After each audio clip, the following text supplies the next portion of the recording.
Kita akan membahasnya nanti dengan tenaga ahli utama kantor staf Presiden Dhani Amrul Ihdan.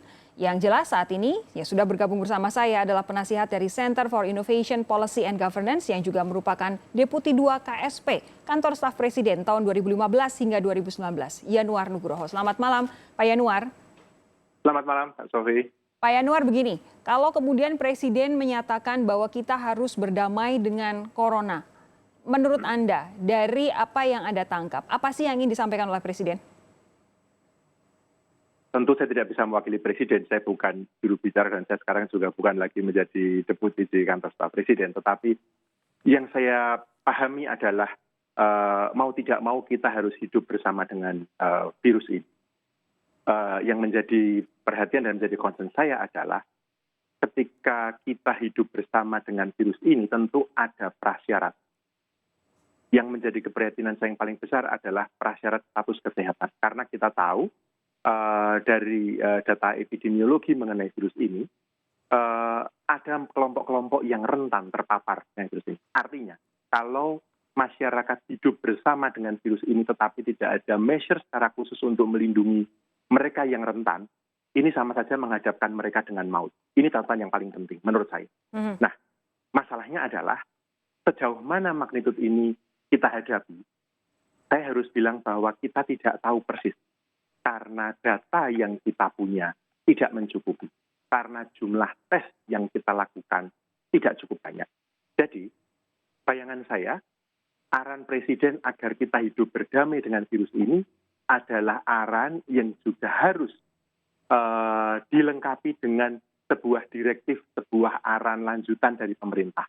Yaitu yang paling penting adalah masifkan jumlah tes, itu yang paling penting. Kemudian kontak tracing, itu harus. Karena kalau tidak begitu akan sulit.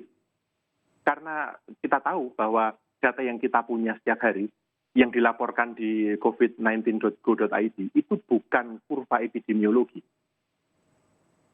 Begini, itu tadi Anda sudah menjelaskan hal-hal yang harus diperhatikan pemerintah ketika meminta masyarakat berdamai dengan virus corona. Tapi kembali, yang jadi pertanyaan saya tidak ingin Anda mendahului Presiden atau menerka-nerka apa maksud Presiden. Tapi dilihat dari apa yang saat ini terjadi, dilihat apa yang ada di lapangan, kalau kemudian Presiden meminta masyarakat berdamai dengan corona, ini sebenarnya arahnya mau kemana? Nah, tadi kan Mbak Sofi juga bilang agar kita tidak menerka-nerka. Saya juga tidak berani menerka arahnya kemana. Tetapi dalam sebuah strategi menghadapi sebuah pandemi, hidup bersama dengan virus itu bisa dimaknai sebagai sebagai satu kondisi di mana publik memang akan terpapar dengan virus ini. Itu mengapa concern saya adalah status kesehatan. Saya boleh nggak menambahkan sedikit? Silakan. Begini. Kalau kita melihat data global, saya belum bisa bicara tentang data Indonesia meskipun sebagian ada, tapi saya jelaskan nanti. Data global. Kita belajar dan kita tahu bahwa virus ini atau mereka yang rentan terpapar dengan virus ini adalah 1, laki-laki. 2, punya penyakit penyerta atau komorbid. Dan 3 komorbid yang paling besar adalah hipertensi, diabetes, dan jantung.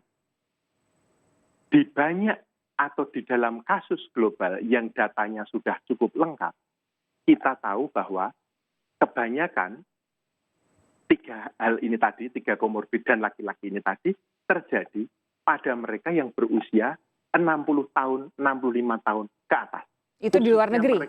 Iya, di data global. Kalau Anda lihat worldometer, artinya terpapar dan bahkan meninggal.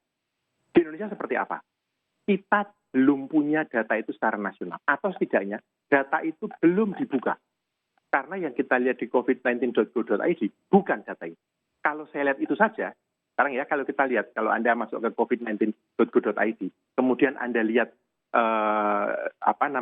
datanya, kita akan melihat bahwa 3 tadi benar, komorbidnya 3 tadi, laki-laki. Tetapi yang terserang mulai umur 30 dan 31 tahun ke atas. Yang meninggal baru umur 46 ke atas, yang paling banyak. Anda mau Artinya, bilang bahwa corona di Indonesia menyerang orang kelas pada produktif, usia yang lebih muda? lebih muda, produktif. Mereka mesin perekonomian, mereka tulang punggung keluarga.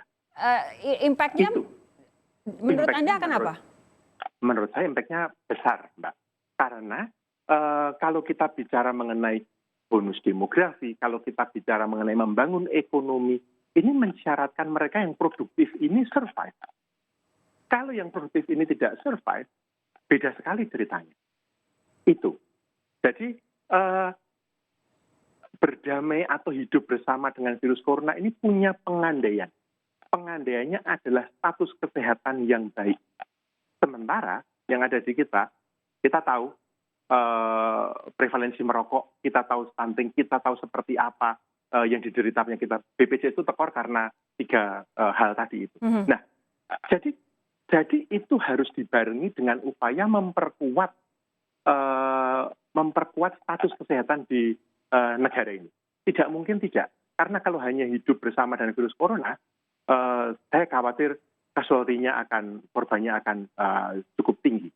Okay. Itu bagi saya catatan yang perlu diperhatikan. Tentu saya memahami bahwa yang diharapkan Presiden adalah dengan hidup berdamai ini adalah mencegah total collapse of society dan runtuhnya itu. Iya. Itu pertanyaan saya kemudian adalah bagaimana kemudian Anda juga pasti harus mempertimbangkan bahwa society harus tetap berjalan, tidak boleh collapse sama sekali. Nah, bagaimana kemudian pemerintah harus bisa menjaga antara kesehatan dan jangan sampai society ini collapse? Akan dijawab sesaat lagi. Jangan kemana-mana saudara, tetap bersama kami di Sapa Indonesia Malam.